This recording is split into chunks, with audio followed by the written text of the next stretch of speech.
ব্যাপার এখানে দাঁড়ায় আছেন? আব্বা আমারে কইছিলেন আপনি যে বিদেশে যাইবেন। হ্যাঁ বলছিলাম, কিন্তু কেউ চায় না আমি দেশে থাকি।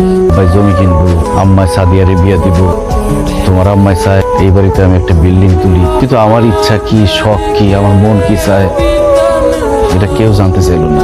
জানো পারুল, আজকে আমার মনে হইতেছে প্রবাসীদের কোনো বাড়ি ঘর নাই, তারা আসলে মেহমান। মেহমানরা যেমন বেড়াইতে এসে বেশি দিন থাকলে তাদের কোনো দাম থাকে না, তেমনি একজন প্রবাসী এসে বেশি দিন থাকতে চাইলে তাদের কোনো দাম থাকে না। একজন প্রবাসীরে কেউ ভালোবাসে না, ভালোবাসে তার টাকারে। টাকা যতদিন থাকে ততদিন তার মাথায় তুলে রাখে, টাকা শেষ হয়ে গেলে মাথা থেকে আছাড় দিয়ে ফালাই দেয়। বাবা মা ভাই বোন শ্বশুর শাশুড়ি সবার কাছে একজন প্রবাসী শুধু টাকার মেশিন। তারা খালি চায় এই মেশিনটা যাতে টাকা দেয়, কিন্তু একজন প্রবাসীর যে মন আছে, মায়া আছে, আবেগ আছে, এটা কেউ বুঝতে চায় না।